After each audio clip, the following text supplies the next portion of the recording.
जी madam, क्या हो गया? हिंदी में आ रहा है? अच्छा, अब ठीक है, चलो। पोल आपके सामने आएगा जैसा कि आता ही रहा है। फर्स्ट क्वेश्चन है, अ की कॉमनैलिटी इन पियाजे एंड वाइगोत्स्कीज थियरीज इज। तो पहला ही क्वेश्चन है, ये सब अगर आपने प्रॉपर पढ़ा है कभी भी मेरे साथ या अभी आप हैं बैचेस में, आप देखेंगे जो क्वेश्चन आज पूछे जा रहे हैं ये जीवन भर से हम डिस्कस कर रहे हैं, क्योंकि टॉपिक अच्छे से करते हैं तो क्वेश्चन कैसा भी बन जाए क्लियर हो ही जाता है। तो क्वेश्चन नंबर 1 है, अ की कॉमनैलिटी, यानी ये मैं हमेशा डिस्कस करती हूँ कि डिफरेंसेस क्या है पियाजे और वाइगोत्स्की में और कॉमन क्या है। कॉमन ये है कि कंस्ट्रक्टिविस्ट लोग हैं, रचनावादी हैं, बच्चे को एक्टिव रखने पे फोकस करते हैं, ठीक है ना। तो पियाजे और वाइगोत्स्की के सिद्धांतों में एक प्रमुख समानता पूछी है हमसे, क्वेश्चन को ठीक से अगर पढ़ लिया तो आधा काम वहीं हो जाता है। समानता क्या है पियाजे और वाइगोत्स्की की थियोरी में?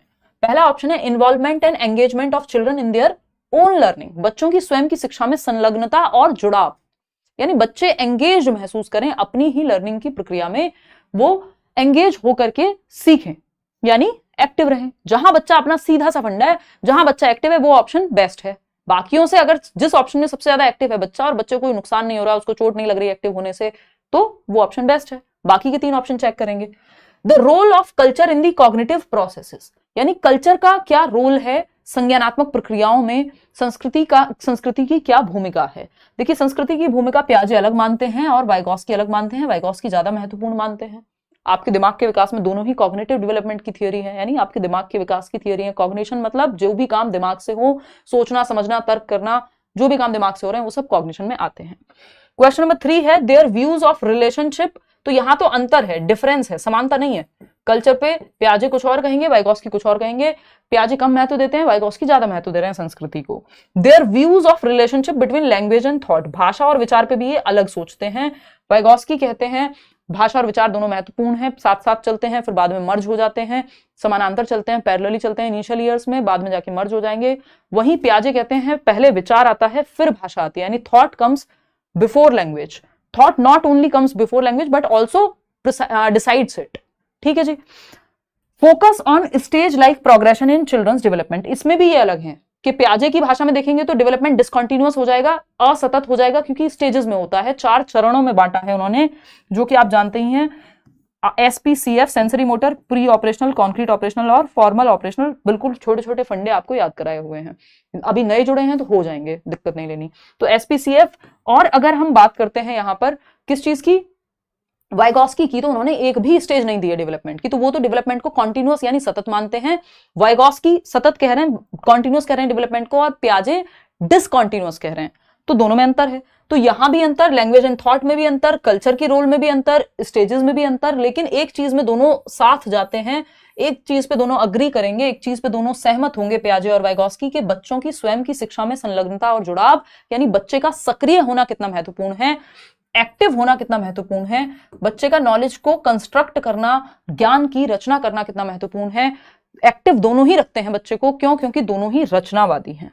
क्या है? दोनों रचनावादी हैं, पियाजे हो चाहे वाइगोत्स्की हो। एक छोटी सी बात है जो मुझे यहाँ पे आपके साथ शेयर करनी ही होगी कि दोनों क्या है? रचनावादी हैं, कंस्ट्रक्टिविस्ट है। रचनावाद जिसपे आपका NCF बेस्ड है, एक स्कूल ऑफ थॉट है, यानी एक विचार है साइकोलॉजी में। कंस्ट्रक्टिविस्ट जिसको हम कह रहे हैं कंस्ट्रक्टिविज्म, तो दोनों ही कंस्ट्रक्टिविस्ट हैं, बस रचनावादी हैं, यानी बच्चे को ज्ञान की रचना करने पे फोकस करेंगे, रचनावादी हैं।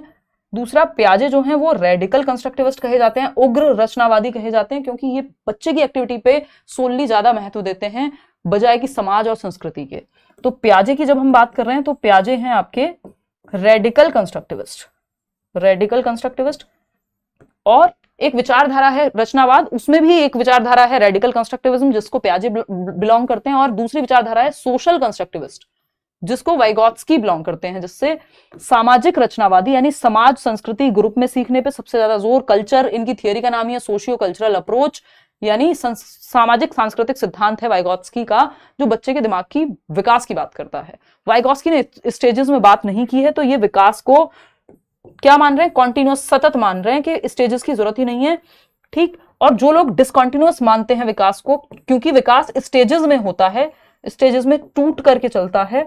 4 स्टेजेस दी हुई है पियाजे ने, तो जो भी स्टेजेस देगा वो तो डिसकॉन्टिन्यूअस ही मानेगा विकास को, सिंपल बात है ना। तो SPCF ये 4 स्टेजेस हैं, सम पीपल कांट फोकस से याद रख सकते हो, sensory motor, pre operational, concrete operational और फॉर्मल ऑपरेशनल, ये पियाजे की 4 स्टेजेस हैं। बात ठीक है। क्वेश्चन ने क्या पूछा था, बहुत बढ़िया आयुषी, क्वेश्चन ने हमसे पूछा क्या था, आते हैं उस पे।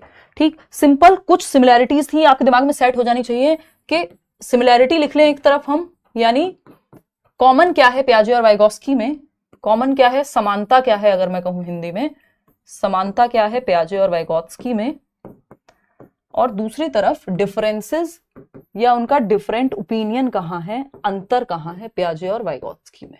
तो एक सबसे बड़ी जो समानता है कि दोनों रचनावादी हैं, वो बात अलग है, पियाजे रेडिकल यानी उग्र रचनावादी हैं और वाइगोत्स्की जो हैं वो सोशल सामाजिक रचनावादी हैं। एक तो ये कंस्ट्रक्टिविस्ट हैं, ये कॉमन है, दूसरा दोनों ही बच्चे को एक्टिव रखने पे, सक्रिय रखने पे, क्योंकि कंस्ट्रक्टिविज्म क्या कहता है, अर्थ निर्माण, मीनिंग मेकिंग के थ्रू बच्चा ज्ञान का सृजन कर सकता है, ये बात दोनों मानेंगे पियाजे और वाइगोत्स्की। ठीक, बच्चा नन्हा वैज्ञानिक है, पियाजे कह रहे हैं, वाइगोत्स्की कह रहे हैं समाज और संस्कृति के साथ मिलकर अच्छा करेगा। ठीक, डिफरेंसेस में तो इनके जो थॉट एंड लैंग्वेज पे विचार है, यानी विचार और भाषा पे जो इनके विचार हैं वो अलग अलग हैं। पियाजे कह रहे हैं पहले थॉट आया बाद में लैंग्वेज आई, वाइगोत्स्की कह रहे हैं थॉट और लैंग्वेज साथ साथ चलते हैं, बाद में जो है मर्ज हो जाते हैं। ठीक, अगर मैं बात करूं और डिफरेंसेस पे, तो ऐसे बहुत सारे डिफरेंसेस है। कल्चर को महत्व यानी संस्कृति को महत्व वाइगोत्स्की ने ज्यादा दिया है। ठीक, तो ये मुख्य मुख्य बातें हैं जिनमें इनकी समानता और विविधता पाई जाएगी। कल्चर की हमने बात कर ली, एक्टिव एंगेजमेंट की बात कर ली, जो डिसकॉन्टिन्यूअस और कॉन्टिन्यूअस कहना है, विकास, ये तो हम डिस्कस कर ही चुके हैं, विकास जो है वो कॉन्टिन्यूअस प्रक्रिया है वाइगोत्स्की के अकॉर्डिंग। तो कॉन्टिन्यूअस और डिसकॉन्टिन्यूअस होने पे अंतर है। विकास देखिए, डेवलपमेंट को आपको कॉन्टिन्यूअस ही मानना है, सतत ही मानना है, जीवन पर्यंत चलता है, वूम्ब टू टूम्ब यानी गर्भ से कब्र तक चलता है। लेकिन जो लोग डिसकॉन्टिन्यूअस कह रहे हैं वो कह रहे हैं कि स्टेजेस में टूट करके चलेगा, वो ये नहीं कह रहे कि रुक जाएगा एक टाइम के बाद, इस बात को जरूर समझना है। ठीक, चलिएगा, खैर आगे बढ़ते हैं। इसका आंसर सिंपल है, फर्स्ट ऑप्शन, जहां पे बच्चा एक्टिव है। ये बात तो दोनों ही मानेंगे, पियाजे हो चाहे वाइगोत्स्की हो। चलिए आगे बढ़े। टीचर क्या है कंस्ट्रक्टिविज्म के अकॉर्डिंग, फैसिलिटेटर है, इसी पे आपका एनसीएफ बेस्ड है। आजकल मॉडर्न डे में हम कंस्ट्रक्टिविज्म को बहुत फॉलो करते हैं, मानते हैं, क्योंकि ये बच्चे के लिए काफी हेल्पफुल है। क्वेश्चन नंबर 2 देखिएगा, असर्शन और रीजनिंग वाला क्वेश्चन है, कथन और कारण वाला क्वेश्चन है। फटाफट से जवाब देंगे आप पोल में और बताएंगे। हाँ, फटाफट से बताओ। अभिकथन क्या है, एक स्टेटमेंट है जो कहता है शिक्षकों को शिक्षार्थियों के बीच व्यक्तिगत विभिन्नताओं का सम्मान करना चाहिए और सभी शिक्षार्थियों की आवश्यकताओं के अनुसार अपने शिक्षण को समायोजित करना चाहिए, यानी teachers should respect the individual differences, के बच्चों में विभिन्नताएं पाई जाएंगी, मुझे कुछ और पसंद होगा, निशा को कुछ और पसंद होगा, किसी को कुछ और पसंद होगा, आप में से कई लोग होंगे जिन्हें कोई सब्जेक्ट ज्यादा पसंद होगा, कोई टीचर ज्यादा पसंद होगा, दूसरे होंगे जिन्हें कुछ और पसंद होगा। तो विभिन्नताएं होती हैं बच्चों की इंटरेस्ट में, नीड में, उनके एप्टीट्यूड, उनके एटीट्यूड में, ये बात सही है। And adapt their teaching to cater to needs of all students. आपको 30 बच्चे हैं अगर क्लास में, जो रेशो है आरटी के अकॉर्डिंग, तो होने नहीं चाहिए, एक रेशो 40 से ज्यादा नहीं होने चाहिए, लेकिन कई बार होते हैं। तो मान लीजिए 30-40 बच्चे हैं क्लास में, सबका इंटरेस्ट, एप्टीट्यूड, सीखने का तरीका, सीखने की speed, pace of learning different होगा। ये बात सही है, ट्रू है ये बात, कोई दिक्कत नहीं है। टीचर को सभी का ध्यान रखना है, धीमे सीखने वाले का भी, तेज सीखने वाले का भी। रीजन क्या है इसका, collaborations, group works and interactions among students should be avoided while teaching a class of diverse learners, यानी शिक्षकों को विविध पृष्ठभूमि के शिक्षार्थियों को पढ़ाते समय उनके बीच सहयोग, समूह कार्य और बातचीत से बचना चाहिए। मतलब विविध पृष्ठभूमि के अलग अलग बच्चे हैं, अलग अलग घर में भाषाएं बोली जाती हैं, इंटरेस्ट है, एप्टीट्यूड है, इंडिविजुअल डिफरेंसेस हैं कुल मिलाकर के, तो इनको अवॉइड कर देना चाहिए। जब डाइवर्स क्लास मतलब विविधता वाले बच्चे हैं, तो वहां कोलैबोरेट ना कराएं, ग्रुप में ना सिखाएं। क्यों ना सिखाएं भाई, ग्रुप में तो बच्चा अच्छा सीखता है, तो ये तो गलत हो जाएगा। तो ये बात आपकी फॉल्स है। तो A is true but R is false. तो आर जब ठीक ही नहीं है, अब इसके लिए क्या चेक करें, इसमें 3 स्टेप होते हैं। ए आर वाले क्वेश्चंस में, ये जो असर्शन, कथन, कारण वाले क्वेश्चंस होते हैं, इनमें 3 स्टेप होते हैं क्वेश्चन को सॉल्व करने के। सिंपल ए आर, आपको पहले देखना है क्या असर्शन राइट है कि रॉन्ग है, सही है कि गलत है, ये आपको पता करना होगा। फिर आप रीजन पढ़ते हैं इसका, फिर आप देखते हैं क्या ये स्टेटमेंट अपने आप में सही है या गलत है, तो वो पता करेंगे। फिर थर्ड स्टेप है कि क्या ये रीजन इस कथन के लिए सही है, क्या ये कारण इस असर्शन के लिए सही है ना। ऐसा हो सकता है कि दोनों आपस में अलग अलग सही हो बट एक दूसरे के लिए सही ना हो, समझ रहे हो ना बात। तो अगर हम बात करें यहां पे, तो फिर थर्ड स्टेप होता है क्या ये रीजन इस असर्शन के लिए ठीक है या नहीं। तो तो ये 3 स्टेप की प्रोसेस होती है इस क्वेश्चन को सॉल्व करने में, जिसमें से अगर पहला स्टेटमेंट गलत हो गया और दूसरा स्टेटमेंट गलत हो गया तो दोनों गलत हो गए। अब आपको पता है पहला ठीक है बट इसका रीजन ठीक नहीं है, इसके लिए रीजन अपने आप में ही गलत है, तो फिर ठीक है या नहीं चेक करने की जरूरत ही नहीं है। ठीक, तो यहां पे सिंपल है कि रीजन ही गलत हो गया, तो ए तो सही है बट आर फॉल्स है। Simple, A is true but R is false. बात ठीक है नहीं है, इतनी बात क्लियर है? तो first option is the right answer, simple as that. चलिएगा आगे बढ़ेंगे, क्वेश्चन नंबर 3 देखिएगा। क्वेश्चन नंबर 3 क्या कहता है भाई? क्वेश्चन नंबर 3 कहता है which of the following correctly describes. देखिए करेक्टली लिखा हो, अवॉइड लिखा हो, नॉट लिखा हो, इन बातों को ध्यान से पढ़ना है। अगेन अगर आप ध्यान से पढ़ लेते हैं आधा काम आपका क्वेश्चन का खत्म हो जाता है, अगर आपने ठीक से पढ़ लिया है क्वेश्चन को। ठीक, देखिएगा फटाफट से देखिएगा, समझते हैं क्वेश्चन क्या कहता है। अगर हम देखें यहां क्वेश्चन नंबर 3 जो कह रहा है which of the following correctly describes culturally responsive teaching to cater to diverse groups of students. Diverse group एक बहुत ही पॉजिटिव वर्ड है, यानी विविध विद्यार्थी, यानी डिफरेंट डिफरेंट क्षमताएं इंटरेस्ट रखने वाले विद्यार्थी होंगे क्लास में, तो छात्रों के विविध समूहों को पूरा करने के लिए निम्नलिखित में से कौन सा सांस्कृतिक रूप से उत्तरदायी शिक्षण है। यानी जहां बच्चों की संस्कृति का ध्यान रखा जा रहा है, बच्चों की नीड्स, उनके इंटरेस्ट, वो किस बैकग्राउंड से आ रहे हैं, इनका ध्यान रखा जा रहा है। भेदभाव नहीं, ध्यान रखा जा रहा है, उनको हम फैसिलिटेट कर रहे हैं। तो किस चीज का ध्यान रखना है? इंटेंशनल, सुविचारित, यानी प्रॉपर एक अच्छे इंटेंशन से आपने प्लान किया हुआ हो अपने टीचिंग लर्निंग प्रोसेस को, लेसन प्लानिंग की हुई हो। अडेप्टिव, बच्चों की नीड के अकॉर्डिंग, वातावरण के अनुसार, कल्चर के अनुसार आप अडेप्ट कर लें, ऐसे एग्जांपल्स दें जो बच्चों के जीवन से जुड़ पाए। ठीक है, डिफरेंशिएटेड इंस्ट्रक्शन होता है, विभेदी अनुदेशन, अलग अलग बच्चे की नीड इंटरेस्ट के हिसाब से आप वेरिएशन ला पाए अपने टीचिंग में। ठीक, स्टैंडर्डाइज्ड एकदम खराब शब्द है, मानकीकृत सुनने में अच्छा लगता है स्टैंडर्ड, बट काम का नहीं है आपके क्लासरूम में, क्योंकि ये है सेम फॉर ऑल, और जबकि आप सबके लिए सेम मेथड मत इस्तेमाल कीजिए, डिफरेंट फॉर डिफरेंट लर्नर्स ये होना चाहिए, जो कि डिफरेंशिएटेड में होता है। तो ये तीनों बातें सही है, फोर्थ ऑप्शन गलत है, फर्स्ट, सेकंड और थर्ड पहले ही ऑप्शन में दिया हुआ है, तो ये सही है। आगे बढ़ेंगे नेक्स्ट क्वेश्चन पे, क्वेश्चन नंबर है 4, देखिएगा क्या कहता है question number 4। According to Jean पियाजे how are children different from adults. पियाजे के अनुसार बच्चे कैसे अलग होते हैं अडल्ट से। ये क्लासिक क्वेश्चन है सीटेट का, इसको क्वेश्चन ऑफ सीटेट है ना, या जो भी आप कहना चाहें, है ना, all time favourite question of CTET आप इसको घोषित कर सकते हैं। जीवन पर्यंत आता ही रहा है, जब से जीवन पर्यंत मतलब सीटेट शुरू हुआ है 2011 से, पता नहीं कितनी बार रिपीटेडली आया है, चाहे वो ऑनलाइन क्वेश्चन हो, चाहे वो ऑनलाइन पेपर हो, ऑफलाइन पेपर हो, ये क्वेश्चन पीछा नहीं छोड़ता, ये पूछा जाता रहा है टाइम एंड अगेन। तो क्या कहता है ये क्वेश्चन? सिंपल बात है, पियाजे ये कह रहे हैं बच्चे बड़ों से अलग कैसे हैं, इतनी बात बता दो, बाकी सारी बातें गई तेल लेने। ठीक, तो फटाफट से बताना है कि बच्चे वयस्कों से कैसे भिन्न हैं, किसकी भाषा में? पियाजे की भाषा में। भैया पियाजे ये कह रहे हैं कि आप खुद पहचानो, फिर आगे बात करेंगे। पहला ऑप्शन है children's thinking is qualitatively different from that of adults, यानी बच्चों की सोच वयस्कों से गुणात्मक रूप से भिन्न होती है। बच्चे बड़ों से कैसे अलग हैं का यहाँ पे सिंपल मतलब है उनकी थिंकिंग प्रोसेस कैसे अलग है। ठीक, तो children's thinking is qualitatively different, बच्चों की जो सोच है, उनका चिंतन है, वो वयस्कों से गुणात्मकता में भिन्न है, क्वालिटी में डिफरेंट है। हमें क्या पता, अभी हम 3 ऑप्शन और पढ़ेंगे फिर बताएंगे आपको, है ना। सेकेंड ऑप्शन है children's thinking is quantitatively different from that of adults. कभी भी पहला ऑप्शन देख करके टिक मार के आगे नहीं बढ़ जाना है, क्योंकि बाकी के 3 ऑप्शन भी बहुत महत्वपूर्ण है, हो सकता है उससे बेहतर ऑप्शन कहीं अवेलेबल हो। ये फंडा जीवन में अप्लाई नहीं करना है कि इंसान सही लग रहा है, पसंद आ गया, फिर उसके बाद अभी रुकना है, नहीं और बेहतर ऑप्शंस देखेंगे, है ना। वो अरेंज मैरिज का अलग गेम नहीं खेलना, इधर आ जाओ, है ना। देखो एक बार, children's thinking is quantitatively different from that of adults, बच्चों की सोच मात्रात्मक रूप से वयस्कों से भिन्न होती है, यानी क्वांटिटी में कि बच्चे ज्यादा सोचते हैं, बड़े कम सोचते हैं, या बड़े ज्यादा सोचते हैं, बच्चे कम सोचते हैं। क्या ऐसा है, अभी देखेंगे। Children are dependent on adults while adults are independent, यानी बच्चे तो भाई डिपेंडेंट होते हैं, बात सोच की चल रही है, डिपेंडेंट सोचने में थोड़ी डिपेंडेंट होंगे कि मम्मी पापा जो कहेंगे वही सोचेंगे, बच्चे कुछ और भी सोच सकते हैं भाई। फोर्थ है adults are much more knowledgeable than children, यानी बच्चों की तुलना में वयस्क तो बस क्या बताएं, बहुत ही अच्छे होते हैं। ऐसा नहीं है, पियाजे कह रहे हैं कि बच्चे जो हैं वो क्वालिटी में डिफरेंट सोचते हैं, यानी अमाउंट सेम है, चाहे वो बच्चों की सोच की हो, चाहे वो बड़ों की सोच की हो, मात्रा सेम है, प्रकार अलग है, यानी काइंड अलग है। ठीक, कैसे अलग है? अब हम सिंपल बात यहां पे करेंगे, जो अमाउंट है, सोच की जो मात्रा है, अमाउंट और काइंड कहते हैं इसको, प्रकार। अमाउंट सेम है, जितने थॉट्स, मतलब जितना आप सोच रहे हैं, जितने थॉट्स आपके दिमाग में आ रहे हैं, बच्चे के दिमाग में भी आते हैं। आपकी बस आपकी सोच की क्वालिटी डिफरेंट है, काइंड डिफरेंट है, यानी प्रकार अलग है। आपका दिल टूटा है, आप उस पे सोच रहे हैं, बच्चे का खिलौना टूटा है, वो उस पे सोच रहा होगा। मतलब क्वालिटी में अंतर है बच्चे की और आपकी सोच की, ठीक है ना। अब ये मत कहना हमारी क्वालिटी बहुत अच्छी है, अब देख लो किसकी अच्छी क्वालिटी। तो अमाउंट सेम है, क्वांटिटी सेम है। अगर मैं दूसरे शब्दों में कहूं, क्वांटिटी इज सेम, है ना, मात्रा में कोई अंतर नहीं है एज पर प्याजे, लेकिन क्वालिटी में डिफरेंस है, गुणवत्ता में डिफरेंस है।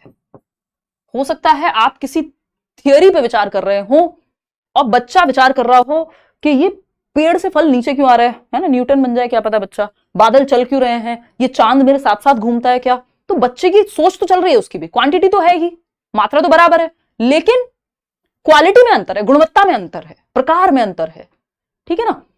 तो ये कहानी है जो प्याजे कहते हैं कि बच्चों की सोच क्वालिटेटिवली डिफरेंट होती है, यानी अमाउंट तो सेम है, क्वांटिटी तो सेम है, बट काइंड में अंतर है, काइंड में सेम नहीं है, सोच क्वालिटी में सेम नहीं है वयस्कों से।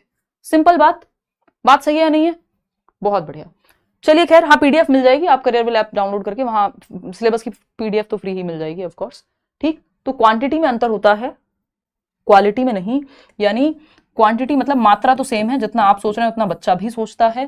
क्वालिटी गुणवत्ता डिफरेंट है, प्रकार डिफरेंट है, वो अलग मुद्दों पे सोचता है, आप अलग मुद्दों पे सोचते हैं, ठीक। चलिए खैर, तो यहां पे समझ लेते हैं, ऐसा नहीं होता कि बच्चे डिपेंडेंट हैं या वो क्वांटिटी में अंतर नहीं, क्वांटिटी या अमाउंट में अंतर नहीं है, क्वालिटी में अंतर है, सिंपल एज दैट। बच्चों की सोच वयस्कों से गुणात्मक रूप से भिन्न है, सिंपल। क्वेश्चन नंबर 5 देखिएगा और समझिएगा क्या कहता है क्वेश्चन नंबर 5। क्वेश्चन नंबर 5 कहता है, you are a teacher who wants to help your students develop metacognitive skills, which of the following strategies is most likely to foster this type of thinking। यानी आप एक शिक्षक हैं जो बच्चों को या अपने छात्रों को परासंज्ञानात्मक कौशल विकसित करने में मदद करना चाहते हैं। मेटाकॉग्निटिव स्किल्स कौन सी होती हैं? थिंकिंग बियॉन्ड थिंकिंग, रिफ्लेक्ट करना, प्लान करना, रिव्यू करना, यानी आपके दिमाग के थोड़ा खर्चा यहां पे होता है थिंकिंग प्रोसेस का। थिंकिंग बियॉन्ड थिंकिंग, ये मेटाकॉग्निशन है, परासंज्ञान, संज्ञान के परे जाकर के सोचना, ठीक, विकसित करने में मदद करता है। निम्नलिखित में से कौन सी रणनीति इस प्रकार के चिंतन को बढ़ावा देने में अधिक बेहतर साबित होगी? फटाफट से बताइए।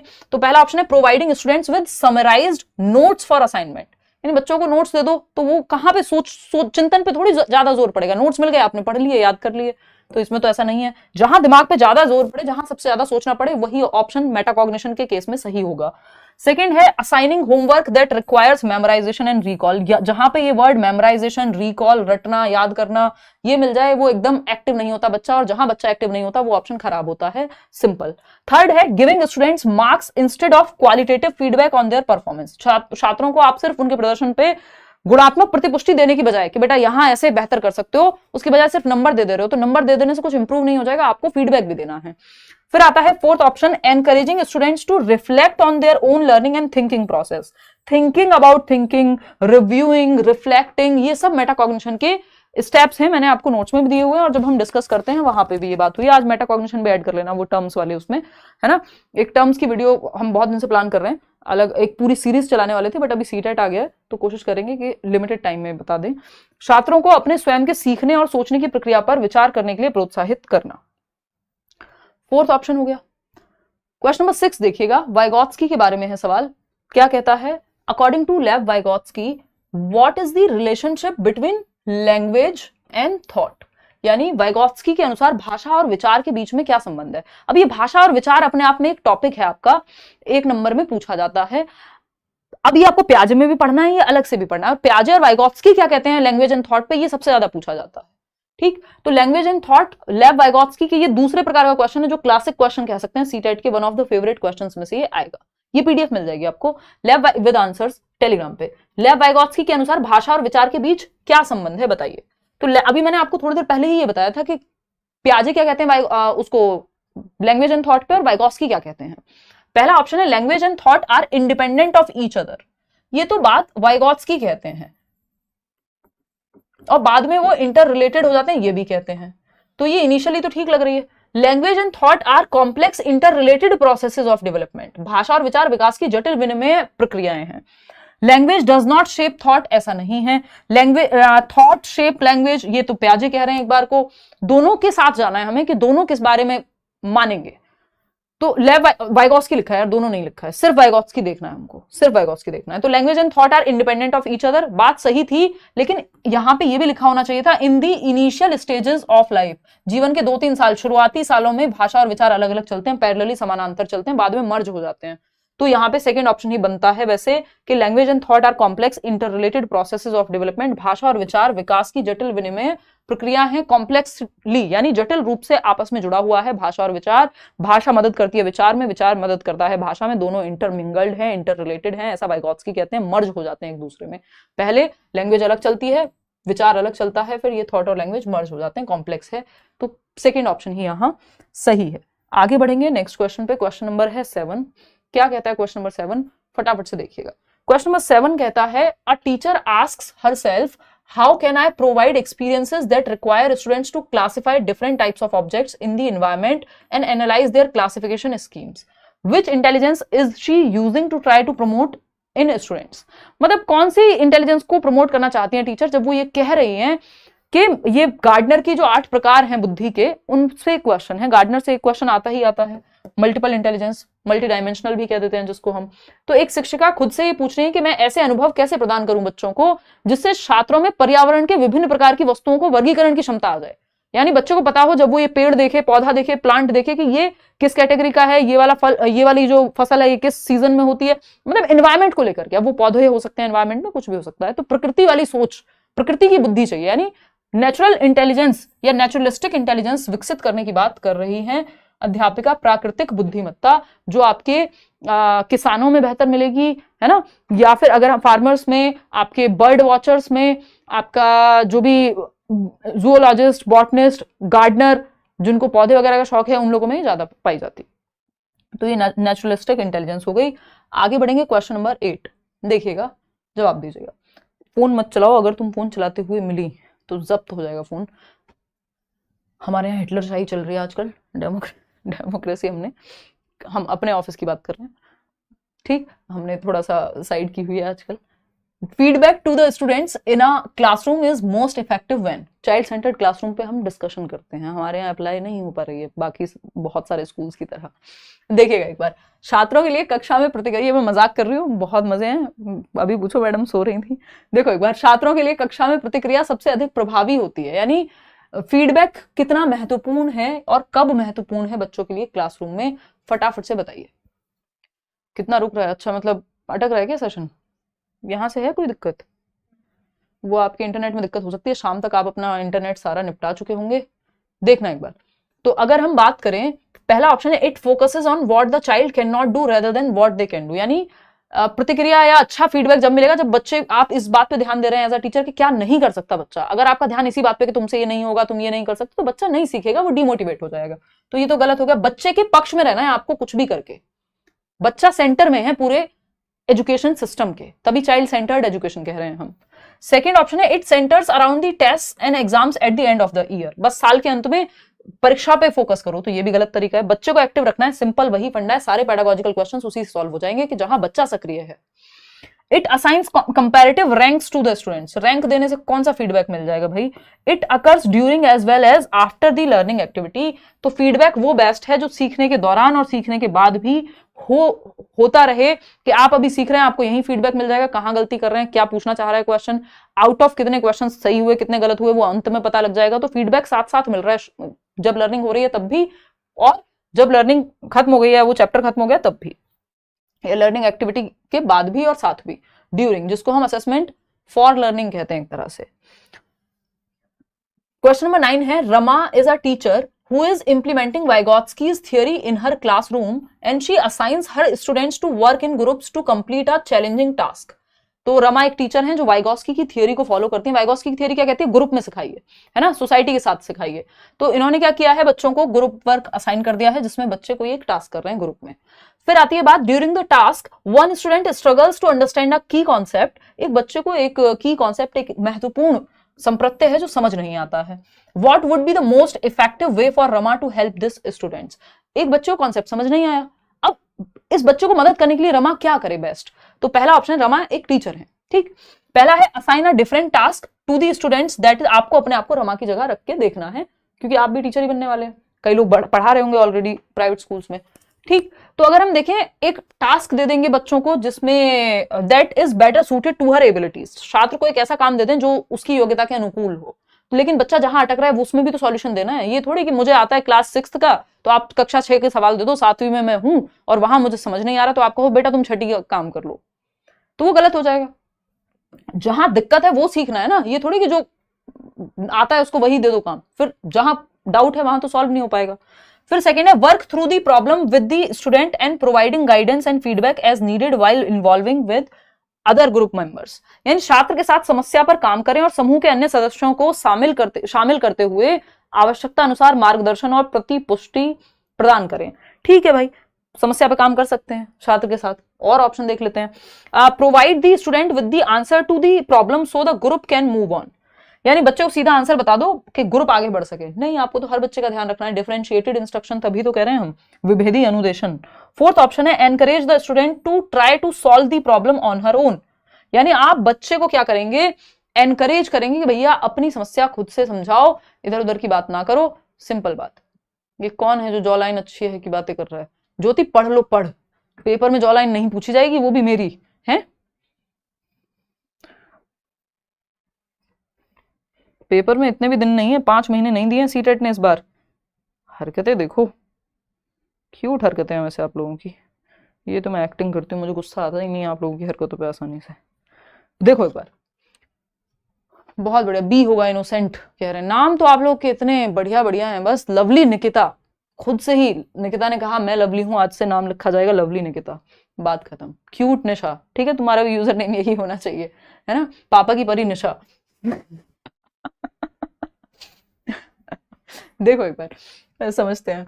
और वो गगन सर बोलते हैं ना पापा की परी, और पता नहीं कुछ तो बोलते हैं वो इस तरह का, पापा की परी मम्मी के मगरमच्छ समथिंग। चलो खैर आ जाओ इधर। देखो एक बार क्वेश्चन नंबर 9 देख लो। Assign a different task to the student that is better suited to her abilities. भैया आपको जहां प्रॉब्लम है वहां सॉल्व करनी है। Work through the problem with the student, हाँ बच्चे के साथ आप काम करिए और प्रोवाइड करिए guidance and feedback as needed while involving other group members. तो बाकी ग्रुप में क्योंकि काम चल रहा है ना, तो बाकी बच्चों को भी इन्वॉल्व करके जहां जरूरत हो वहां बच्चे की हेल्प करनी है। लास्ट ऑप्शन था एनकरेजिंग द स्टूडेंट टू, ये तो हमने कट कर ही दिया था, try to solve the problem on her own. खुद से जब वो अटक ही गया है बच्चा, की कॉन्सेप्ट में स्ट्रगल ही कर रहा है, और अगर ये बी ऑप्शन नहीं होता तो हम डी के साथ चले जाते, हमें कोई तकलीफ थी नहीं। ठीक, क्वेश्चन नंबर 10 देखिएगा। जब अटक गया तब तो मदद देनी है ना, स्कैफोल्डिंग वाइगोत्स्की की यही तो कहती है, जहां बच्चा अटकेगा मदद दीजिए। ठीक है ना, फटाफट से बताइए। कोई कह रहा मम्मी के चमगादड़, बहुत बढ़िया, शाबाश, अपने लिए इतने अच्छे अच्छे एडजेक्टिव्स ढूंढ लेते हो, विशेषण, जिसकी हद नहीं है। आ जाओ इधर, आ जाओ, इन बातों में कुछ नहीं रखा, ये जेंडर के नाम पे ज्यादा बटना नहीं है, है ना। इंसान को जो है क्या करना चाहिए, चुपचाप से इंसान की तरह रहना चाहिए। आ जाओ। तो देखो क्वेश्चन नंबर 10, सबका अपना तरीका होता है। क्वेश्चन नंबर 10 है चेंज एंड स्टेबिलिटी। बहुत अच्छा क्वेश्चन है, इसमें आंसू निकलेंगे कई लोगों के। इस बार सीटेट ने इसको इंट्रोड्यूस कर दिया बहुत साल पहले, कहीं 2011 में नहीं, 12-13 में कहीं ये क्वेश्चन नहीं, बट इस थियोरी से क्वेश्चन आया था पिछली बार, नहीं तो आता नहीं है, आपके सिलेबस में है भी नहीं। पिछले 2-3 बार से तो मैं डिस्कस भी नहीं करती हूँ इसी चक्कर में। और समझते हैं कहानी क्या है। Change and stability in emotions, personality and social relationships together constitute. भावनाओं, व्यक्तित्व और सामाजिक संबंधों में परिवर्तन और स्थिरता किस विकास में शामिल है, बताइएगा। और इस बार तो जब ये क्वेश्चन आया था तो मैंने आपको शायद कहा भी होगा, आप आंसर की उठा के देखेंगे जब, कि क्योंकि ये आपके सिलेबस में नहीं है, नहीं तो आंसर जो है इसमें 2 सही हो सकते थे। कितने लोग क्या जवाब दे रहे हैं बताना जरा, इसमें तो गलतियां कर ही रहे होंगे। डी ऑप्शन कितने लोग दे रहे हैं ये बता दो बस। 29% लोग ये जवाब दे रहे हैं। और ए ऑप्शन 29, बहुत बढ़िया। बाकी 33, अच्छा, खतरनाक ही जवाब दे रहे हो यार, 10%, ठीक है, ओके। देखो पर्सनैलिटी डेवलपमेंट, जनरली आपकी पर्सनैलिटी वाला जो टॉपिक है वो तो आपके सिलेबस में है ही नहीं, दूर दूर तक, ना था कभी ना है। ये ऐसा टॉपिक है जो आ गया है, जो पहले था, क्योंकि डेवलपमेंट के आसपास का टॉपिक है, तो इसलिए पूछा जा सकता है। देखिएगा, बात हो रही है change and stability in emotions, यानी आपकी भावनाओं में परिवर्तन या स्थिरता, पर्सनैलिटी यानी व्यक्तित्व में, and social relationships together constitute, यानी आपकी भावनाएं, आपकी पर्सनैलिटी, आपके सोशल रिलेशंस, ये सब मिलकर के किस तरफ इशारा कर रहे हैं, किस प्रकार के विकास में शामिल हैं। तो इसका जो सही आंसर है वो होगा साइको सोशल डेवलपमेंट। अगर ये जैसा कि ये पूछते नहीं है, अगर साइको सोशल डेवलपमेंट नहीं देते तो इसका आंसर इमोशनल डेवलपमेंट बिल्कुल सही था। लेकिन सही क्यों नहीं हो पाया? क्योंकि इसमें चीजें ज्यादा दे दी। इमोशनल डेवलपमेंट जस्ट एक पार्ट हो जाएगा साइको सोशल डेवलपमेंट का। साइको सोशल डेवलपमेंट थियोरी है एरिक्सन की। एरिक्सन ने 8 स्टेजेस दी हैं जीवन की, आपको यूट्यूब पे भी मिल जाएगा, मैंने बहुत साल पहले कराया होगा। पहले मैं बैचेस में भी कराती ही थी, जब 19, 20, 21, 22 तक भी शायद मैंने कराया होगा, है ना। मनोसामाजिक विकास, मनोसामाजिक विकास का सिद्धांत, क्योंकि मन और समाज, व्यक्तित्व की बात होगी, पर्सनैलिटी की भी बात करते हैं ना जो एरिक एरिक्सन है, कि कैसे आपका डेवलपमेंट होता है थ्रू आउट, आपके इमोशंस, आपका मन, आपका समाज, ये सब मिलकर के कैसे आपको बनाते हैं, ये बात साइको सोशल डेवलपमेंट में की जाती है एरिक्सन के द्वारा। अगर यहाँ पे सिर्फ इमोशंस की बात होती, अगर ये यहीं तक सीमित होता ना, तो हम इमोशनल डेवलपमेंट के साथ जा सकते थे, और ज्यादा संभावना मुझे भी लग रही थी कि इमोशनल डेवलपमेंट को ही मान लेंगे। बट क्योंकि जनरली सिलेबस में देते ही नहीं है आपके साइको सोशल, सालों साल से नहीं आया, 2013 में लास्ट टाइम कभी आया होगा, है ना। तो कॉग्निटिव डेवलपमेंट तो ये हो ही नहीं सकता, क्योंकि कॉग्निटिव डेवलपमेंट दिमाग की क्षमताओं से रिलेटेड है। Thinking, reasoning, problem solving, decision making, attention, perception, memory, जो भी काम दिमाग से हो रहे हैं वो संज्ञानात्मक विकास में आते हैं, जिसको इंटेलेक्चुअल डेवलपमेंट भी कहते हैं, या मेंटल डेवलपमेंट, मानसिक विकास भी कह सकते हैं। तो उसकी तो बात ही नहीं हो रही है। जब भी कॉग्निटिव पूछेगा तो थिंकिंग पे जरूर जोर डालेगा। पर्सनैलिटी डेवलपमेंट एज सच यहाँ पे आपके टॉपिक मतलब दूर दूर तक सिलेबस में नहीं है, ये तो फिर भी बन जाता है सिलेबस में, क्योंकि डेवलपमेंट से ही रिलेटेड है। तो मनोसामाजिक विकास यहाँ पे सही उत्तर होगा।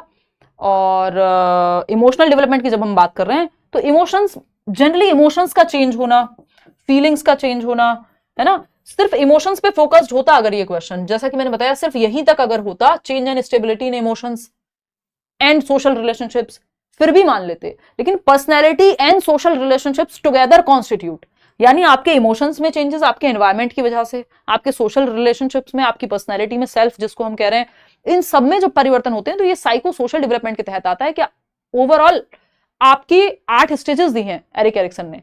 उन्होंने कहा है हर एक स्टेज पे कुछ चैलेंजेस हैं, आपके इमोशंस, आपकी पर्सनैलिटी, आपके सोशल रिलेशनशिप्स, आसपास सब मिलकर के आप में परिवर्तन लाते हैं।